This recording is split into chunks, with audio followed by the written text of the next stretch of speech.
본시는 고라 자손의 시입니다. 감사 찬양 시 가운데 하나이고요. 43편, 46편, 87편, 122편 이런 시편들과 함께 하나님의 절대 보호로 인한 예루살렘 그리고 시온의 안정과 영광을 찬양하는 노래 시입니다. 그래서 시온시로 분류되기도 하지요. 이런 본시가 46편하고 마찬가지로 두 가지의 사건을 빗대서 이 시편이 나왔지 않았을까라고 봅니다. 두 가지 사건이 뭐냐면 아수르 왕 사네립이 이스라엘을 공격했던 사건입니다. 하나님 보호하셨지요. 저도 유다 왕 여호사밧 왕 때 모압, 암몬, 마온 연합군이 이스라엘 침입했을 때 그때 이들이 패하고 돌아갔던 사건을 배경으로 쓴 시가 이 시편일 것이다 라고 추측을 합니다. 하지만 어떤 건지 배경은 알 수는 없습니다. 오늘 본 시를 세 부분으로 나눠서 보면요, 1절부터 3절까지가 전반부인데 하나님이 임재하고 계시는 곳, 백성들을 안전하게 보장하시는 그곳 시온에 대한 찬양이 나오는 부분이 1절부터 3절입니다. 그러니까 시온을 찬양하는 거예요. 하나님의 임재가 있고 하나님이 안전하게 보장하는 그 시온을 찬양하는 거지요. 중반부는 4절부터 8절까지의 말씀입니다. 권능의 역사로 열방을 두렵게 떨게 하시는 하나님의 위엄에 대한 노래입니다. 하나님이 한번 역사하시면 이방에 있는 모든 열방들이 두려움에 떨게 만든다는 그 하나님의 위엄에 대해서 노래하는 거고요. 마지막 후반부 9절부터 14절까지는 하나님의 사랑과 공의와 보호에 대한 시온의 기쁨의 찬양의 내용이 이 마지막 후반부의 내용입니다. 자, 그러면 여기서 말하는 예루살렘, 시온, 그러면 이 시온은 뭘까라는 거지요. 좁게는 예루살렘을 뜻하기도 하고 또 거기 사는 거민들, 시민일 수도 있고요. 아니면 구약 선민 이스라엘 전체를 가리키기도 하지만 더 넓게 말하면 신약시대 우리와 같이 영적인 선민인 성도들과 교회를 말하기도 하고 더 나아가서는 마지막 날 완성될 하나님의 나라를 상징한다라고도 볼 수 있습니다. 이 시온은 구약에 쓰여졌지만 앞으로 하나님의 나라를 바라보며 외치는 시편이다라는 거지요. 그래서 여호와의 산 시온의 참가인 본시는 궁극적으로 우주적 교회에 대한 하나님의 축복과 영광을 노래하는 것이라고 볼 수 있는 거지요. 하나님의 교회 또 하나님의 나라를 영원히 찬양하는 시편이다라고 볼 수 있는 거지요. 성지순례 가보셨습니까? 전에도 제가 말씀드렸지만 이스라엘은 못 가보고 터키에 있는 사도 바울의 그 선교 여행지는 좀 딱 한 번 다녀와 봤는데 그것을 제가 이스라엘 못 갔기 때문에 이스라엘을 갔다 오신 분들 말하는 것이 참 힘들답니다.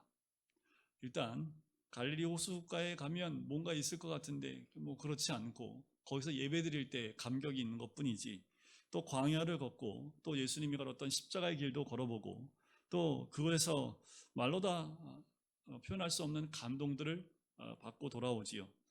가면 경치는 별로 볼 곳이 없다고 얘기를 합니다. 그냥 성지순례 자체가 강행군입니다. 성지순례는 젊을 때 가야 됩니다. 그래야지 싸고 짧게 갔다 올 수 있습니다. 싸고 짧게 갔다 온다는 얘기 뭐냐면 잠을 못 잔다는 얘기고요. 낮 시간에 계속 차로 이동 시간이 10시간 이상 되어지고 딱 도착하면 30분에서 40분 정도 돌고 다시 차 타고 또 몇 시간을 가고 이런 강행군이 되는 게 성지순례 보통이지요. 그래서 좀 젊을 때 가야지 조금 힘들어도 성지순례를 할 수 있지요. 그런데 성지에 가면 왜 감동이 될까요? 그리고 우리가 성지순례를 한 번쯤 가고 싶어 하는 이유가 뭘까요? 그 이유는 그곳에서 예수님이 태어나셨고 활동하셨고 십자가를 직접 지셨던 곳이기 때문이겠지요. 어떻게 보면 오늘 이 시편을 읽을 때 성지순례를 다녀온 사람이 쓴 글과 같은 그런 감동이 있는 그 예루살렘 시온에 대한 찬양을 하는 것 같아요. 오늘 시편은 예루살렘 성과 시온산을 노래하는 시편인데요. 읽는 중에 예루살렘 성은 세상에서 가장 크고 웅장한 성이고 시온산은 가장 아름다운 산인 것 같은 착각이 들게끔 그렇게 노래를 합니다. 볼까요? 1절에 보면 우리 하나님의 성 거룩한 산에서, 2절을 보면 터가 높고 아름다워 온 세계가 즐거워하며 큰 왕의 성 곧 북방에 있는 시온산이 그러하도다. 지금 표현하는 거 보면 굉장히 거대하고 굉장히 웅장한 것 같은 느낌을 줍니다.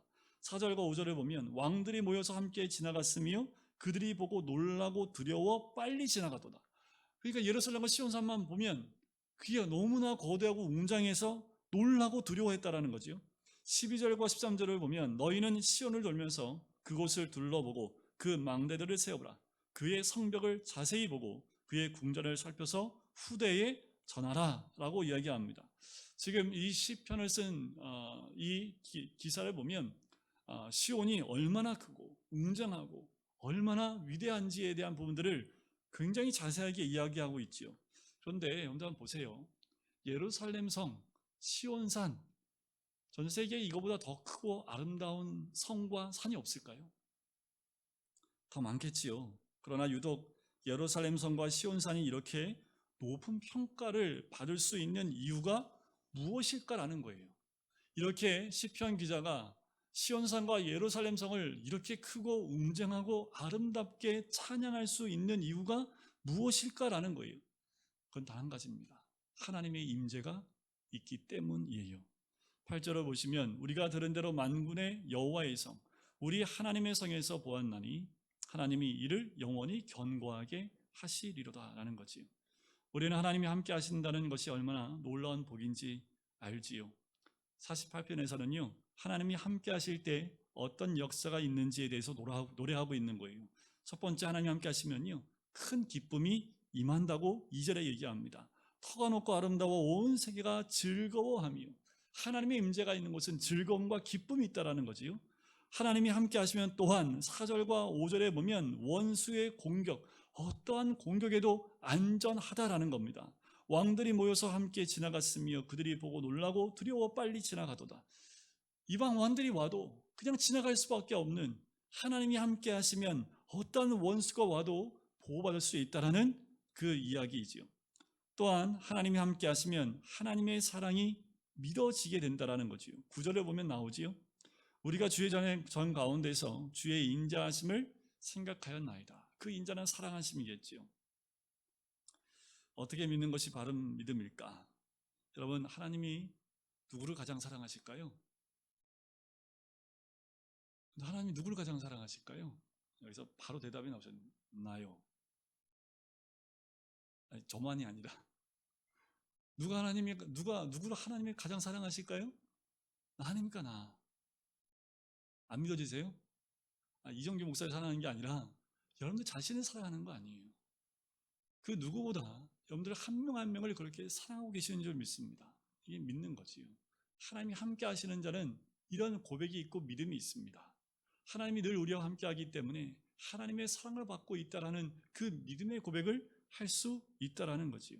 여러분들 언제든지 하나님의 사랑을 받고 있는 자 누구냐? 하면 나입니다 라고 고백할 수 있는 믿음이 있으시길 주의 이름으로 간절히 축원드립니다. 또 하나님이 함께 하시면 찬양이 터져나옵니다.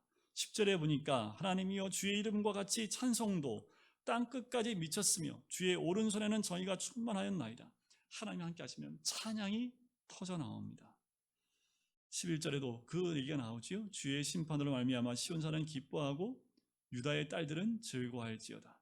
또 하나님이 함께 하시면 하나님의 나라를 보게 되고 전도자가 됩니다. 13절에 보면 끝부분에 이렇게 나오죠. 그의 궁전을 살펴서 후대에 전하라는 거지. 하나님이 함께 하시면 자연스럽게 그 하나님을 전하는 전도자가 될 수밖에 없다라는 거예요. 하나님의 자녀된 가장 큰 축복은 바로 이 부분입니다. 바로 하나님이 함께 하심이라는 거예요. 우리가 하나님의 자녀가 된 가장 큰 축복, 다른 것에 있지 않아요. 우리가 하나님의 자녀가 된 축복 가운데 가장 큰 것은 하나님이 지금 나와 함께 하신다라는 거지요. 14절을 보시면 이 하나님은 영원히 우리 하나님이시니 그가 우리를 죽을 때까지 인도하시리라는 거지. 나와 함께 하시는 하나님. 내가 하나님의 자녀가 된 것 가운데 가장 큰 복은 주님이 나와 함께 하신다라는 거지요. 이것을 믿어야 합니다. 그럼 이렇게 얘기할 수도 있죠. 하나님께서 나 같은 자보다 함께 하실까요? 너무 겸손하게 이렇게 얘기할 수 있지만 여러분들 성경을 믿으셔야 됩니다. 성경대로 믿으시면 돼요. 성경에 뭐라고 나와요? 하나님이 함께 하신다고 나오잖아요. 그냥 믿으시면 돼요. 성경을 따라 믿는 거지 내가 무엇을 잘했기 때문에 그래서 나와 함께 하신 하나님 믿는 것이 아니라 성경에 나와 있기 때문에 성경적인 믿음을 가져야 한다는 거예요. 성경이 나와 함께 하신다면 아멘 믿습니다 하고 그것을 받아들이시면 돼요. 하나님께서 왜 이스라엘 백성을 택하셨습니까? 백성이 대단했기 때문입니까? 아니요. 이스라엘 백성을 택한 이유가요 너무나 감사한 거예요. 이스라엘 백성을 택한 이유를 알면 너무너무 감사한 거예요. 왜요? 이스라엘 백성이 잘나서가 아니라 너무 작은 백성이기 때문이었던 거죠. 자, 신명기 7장 7절에 보면 이렇게 나옵니다. 여호와께서 너희를 기뻐하시고 너희를 택하심은 너희가 다른 민족보다 수요가 많기 때문이 아니니라. 너희는 오히려 모든 민족 중에 가장 적으니라. 하나님이 이스라엘 민족을 선택하는 것이 우리한테 얼마나 큰 복인지, 우리 각자 한 명 한 명을 보도 너무나 미천하고 작고 힘이 없는 존재임에도 불구하고 하나님이 우리를 선택하셨다라는 거예요. 이것이 복음이지요. 하나님께서 언제 나를 택하시고 나를 사랑하셨다고 성경에 나옵니까? 우리가 아직 죄인 되었을 때라고 얘기합니다. 로마서 5장 8절에 보면 우리가 아직 죄인 되었을 때 그리스도께서 우리를 위하여 죽으심으로 하나님께서 우리에 대한 자기 사랑을 확증하셨다. 고린도전서 1장 27절부터의 말씀을 보면 그러나 하나님께서 세상에 미련한 것들을 택하사 지혜 있는 자들을 부끄럽게 하시려 하시고 세상의 약한 것들을 택하사 강한 것들을 부끄럽게 하려 하시며, 지금 우리에게 필요한 것은요 하나님이 함께 하심이 얼마나 큰 축복인지 아는 겁니다. 다른 거 필요 없어요. 여러분, 하나님이 나와 함께 하시는 것보다 더 큰 축복이 없습니다. 나와 함께 하심을 통해서 그 함께 하시는 예루살렘 성이 그런 찬양을 받을 만한 그런 성이 되었던 것처럼 하나님이 나와 함께 하실 때 그 놀라운 복이 우리에게 주어진다라는 것이요, 우리가 예수를 믿고 받은 복이라면 바로 하나님이 함께하는 복인 줄 믿습니다. 고린도서 3장 16절에 보면 너희는 너희가 하나님의 성전인 것과 하나님의 성령이 너희 안에 계시는 것을 알지 못하느냐. 하나님이 우리와 함께 하시는 거지요. 고린도후서 4장 7절에 보면 우리가 이 보배를 질그릇에 가졌으니 이는 심히 큰 능력은 하나님께 있고 우리에게 있지 아니함을 알게 하려 합니다.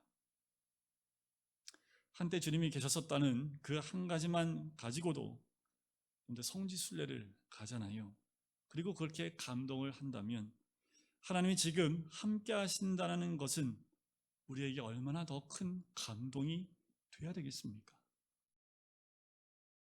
근데 그냥 과거에 2000년 전에 이스라엘 땅에 예수님이 계셨다는 것 이유 하나만으로 그 땅에 가도 그렇게 큰 은혜가 되는데 지금 나와 하나님이 함께 하신다고 믿어지면 이거보다 더 감동적이고 더 큰 은혜가 어디에 있습니까? 여러분, 주님은 우리와 늘 함께 하실 뿐만 아니라 하나님께서 이 엄청난 복을 주시는 것을 누려야 되는데 안 믿으면 누릴 수 없는 게 이 복입니다.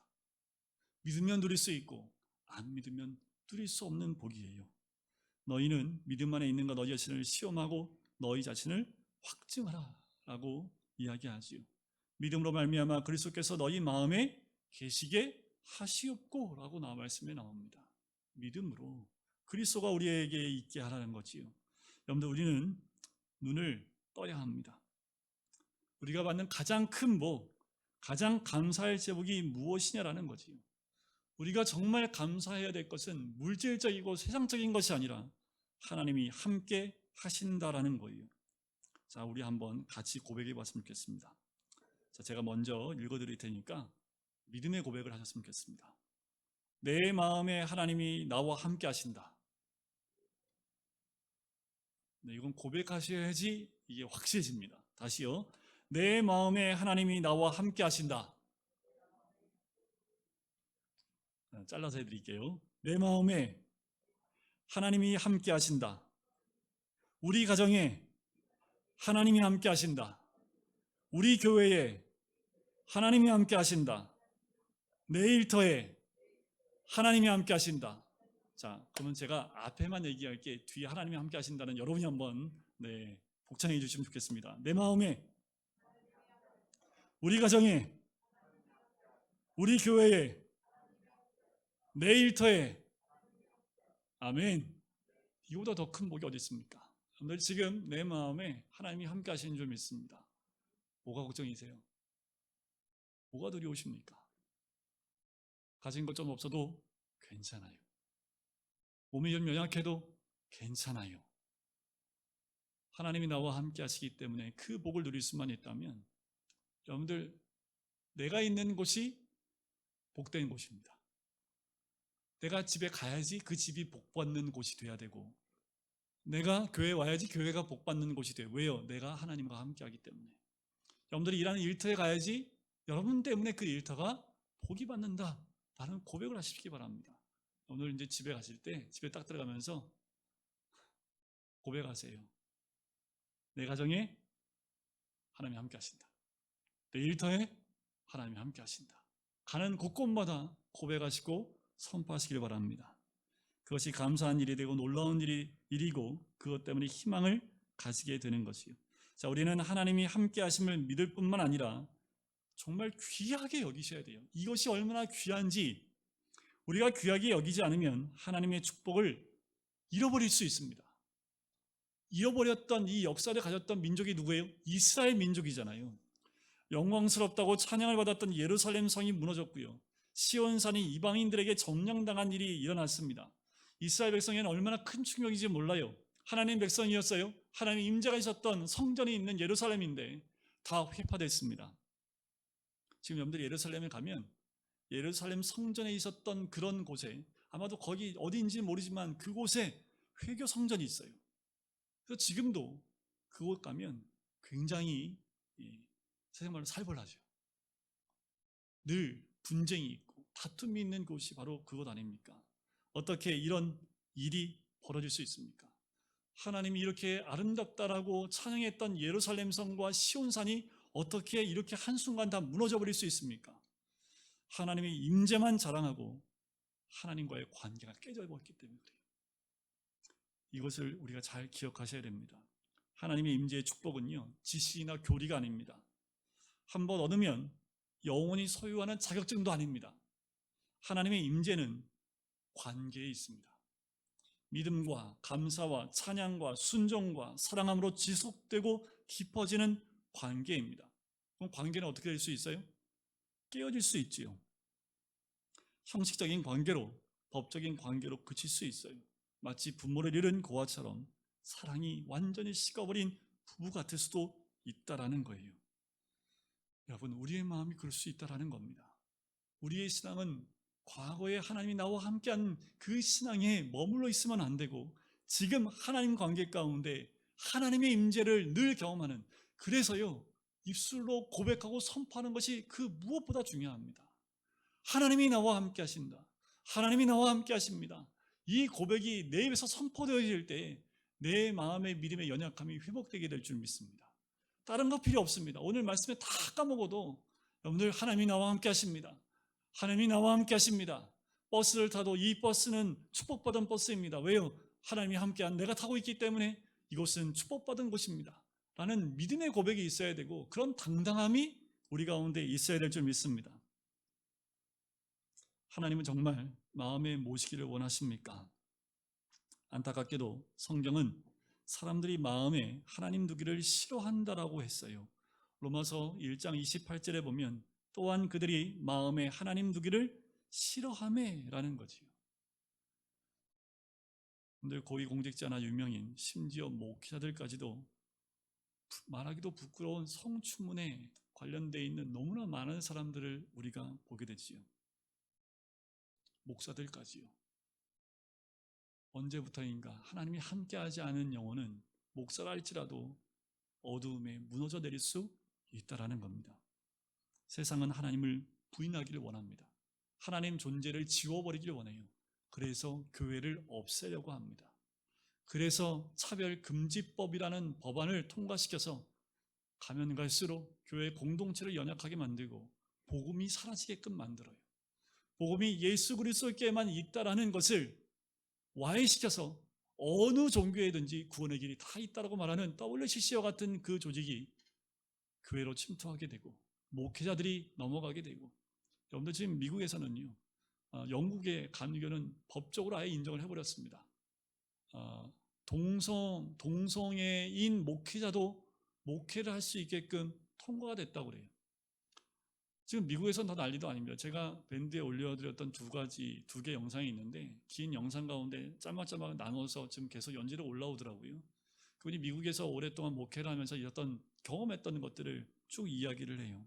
세상은요?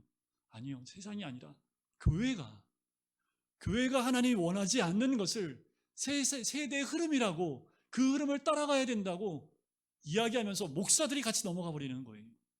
하나님을 향해 하나님 말씀에 순종하고 하나님 원하는 길을 가는 그 선택을 가면서 고난의 길을 가려고 선택하는 것이 아니라 세상이 대세이기 때문에 당신도 그 길을 같이 갑시다. 목회자들이 그 길을 갑니다. 목회자가 그 길을 가면 그 교회의 모든 성도는 다 그 길이 진리인 줄 알고 따라가게 되어 있습니다. 여러분들, 너무나 많은 교회들이 지금 한국 교회에도 차별금지법을 인정하고 받아들이는 교회들이 굉장히 많습니다. 교파 가운데에도 굉장히 많아요. 단언컨대 차별금지법 절대로 하나님이 기뻐하시는 법안 아니고 하나님이 원치 않는 그 법안입니다. 우리가 날마다 기도할 때 이 땅이 넘어가면 안 돼요. 이 땅에서 하나님을 지워버리려고 하는 이런 행동들이 나올 때 우리는 또 기도해야 되고 또 반대해야 합니다. 이미 여러분들 간통죄 없어졌잖아요. 낙태죄, 하나님이 정말 싫어하는 성경에도 있으면 안 되는 그 법들을 만들어서 죄를 법적으로 허용시켜버리는 이런 나라가 되어져 가고 있다는 거지요. 우리는 세상에 인정받는 것보다 하나님이 함께 하시는 백성이 되는 것, 그것이 더 큰 축복입니다. 때로는 그렇게 하나님이 함께 하심을 통해서 우리가 때로는 고난을 겪을 수 있습니다. 여러분은 앞으로는 더더욱 말씀대로 살려고 하면 세상에 그 고난과 환난이 분명히 오는 세대가 있게 됩니다. 그것이 우리 세대일 수도 있고 우리 다음 세대일 수 있습니다. 우리가 차별금지법을 막아야 될 이유가 우리 다음 세대를 위해서 막아야 하는 거지요. 오늘 꼭 기억하시고 기도하셔야 됩니다. 평등법이나 차별금지법 이것으로 끝나지 않습니다. 다른 나라와 다르다고 얘기하지만 결국 또 다른 법이 계속해서 나오게 되어져 있습니다. 하나님을 마음에 두기를 싫어하는 자들이 만드는 법은 하나님을 지워버리려고 하는 법안들을 만들 수밖에 없는 거죠. 하나님을 부인하는 사람들의 심리는 하나님의 존재가 싫은 거예요. 왜 그런지 아세요? 마음대로 할 수가 없어요. 버트런드 러셀이라는 사람이 있습니다. 철학자인데 위대한 지성으로 추앙받는 철학자입니다. 그가 쓴 책 가운데 나는 왜 기독교인이 아닌가라는 반기독교적인 책을 썼대요. 인용된 말을 보니까 그가 기독교의 여러 교리가 모순됨을 일일이 하나하나 지적하면서 쓴 책이 나는 왜 기독교인이 아닌가라는 그 책의 내용이라고 합니다. 그런데 이 사람에 대한 평가를 한번 볼 필요가 있는데 그가 왜 하나님을 믿지 못했을까? 그에 대한 세상의 평가를 보면 이런 평가를 내렸다고 그래요. 호색한이라는 평가가 나왔다고 합니다. 왜냐하면 평생 4번 결혼하고요. 틈틈이 혼외정사를 즐긴 바람둥이였다고 합니다. 한때 돌이라는 아내와 자신의 애인, 그리고 아내의 애인, 그리고 자기 자녀와 아내가 애인과의 사이에서 낳은 아이와 한 집에서 이게 써놨겠는데 저도 이게 무슨 어떻게 건 건지 모르겠어요. 하여튼 콩가루 집안이지요.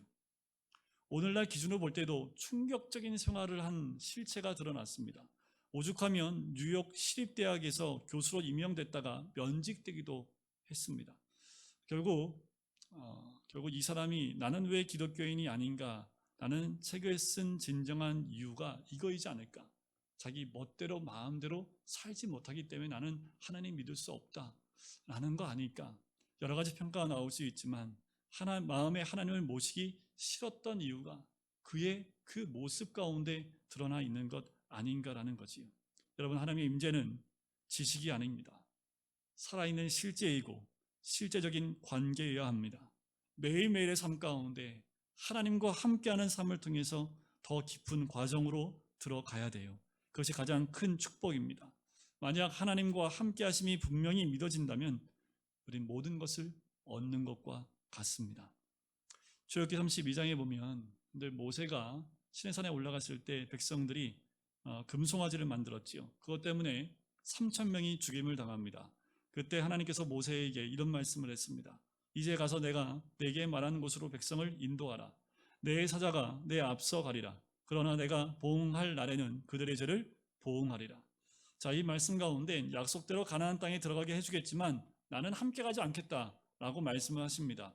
이때 모세가 단호하게 안 됩니다 라고 얘기해요. 33장에 보면 출애굽기 모세가 여호와께 이야기합니다. 주께서 친히 가지 아니하시려거든 우리를 이곳에서 올려보내지 마옵소서. 나와 주의 백성이 주의 목전에 은총 입은 줄을 무엇으로 알리이까? 주께서 우리와 함께 행하심으로 나와 주의 백성을 천하 만민 중에 구별하심이 아니니까. 여호와께서 모세에게 이르시되 내가 말하는 이 일도 내가 하리니 너는 내 목전에 은총을 입었고 내가 이름으로도 너를 알미니라. 말씀을 보면서 이게 이렇게 해석되기도 해요. 어쩌면 요 말씀대로 그냥 갔다면 광야 40년 안 보내고요, 그냥 가나안 땅에 들어갈 수 있지 않았을까? 그토록 가고 싶은 젖과 꿀이 흐르는 땅에 그냥 바로 갔지 않았을까 하는 생각이 들어요. 그런데 하나님이 함께 하심을 통해서 몇 년 걸렸어요? 40년 걸렸다라는 거예요. 어쩌면 이 말씀대로 그냥 이들이 갔으면 40년 아니라 몇 주 만에 가나안 땅에 도착할 수도 있었다라는 거지. 그런데 중요한 건 뭡니까? 가나안 땅이 중요한 게 아니라 하나님이 함께 하시느냐 안 하시느냐가 중요하다라는 거예요.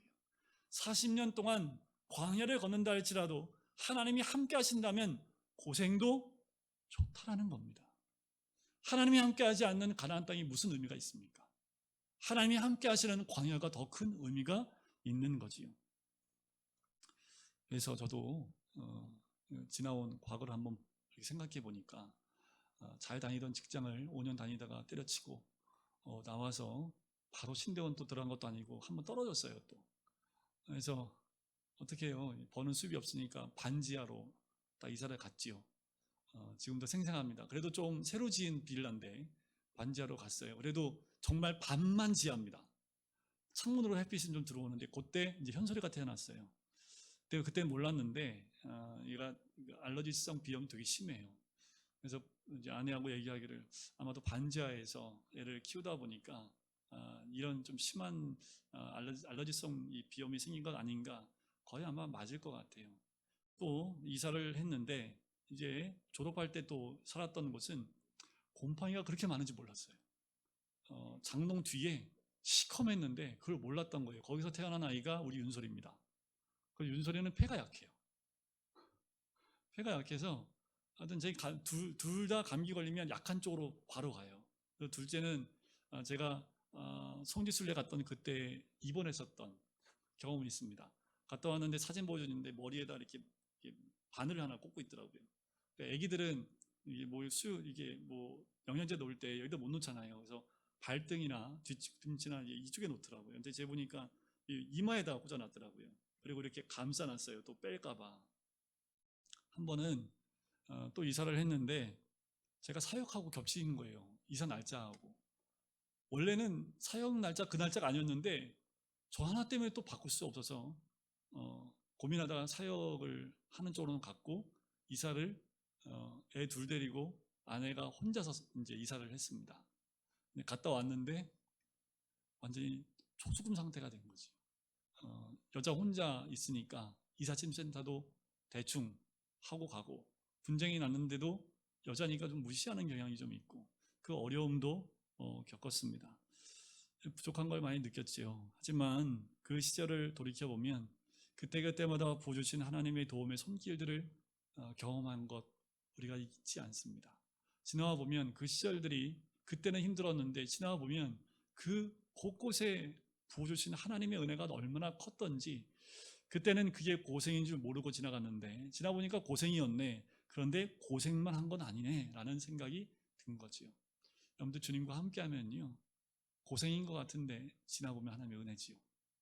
지금은 정말 고생하는 것 같은데 지나보면 하나님이 그때그때마다 이길 수 있는 힘과 도움의 손길들을 곳곳에 준비해 놓으시고 함께 하셨다는 것을 경험하게 됩니다.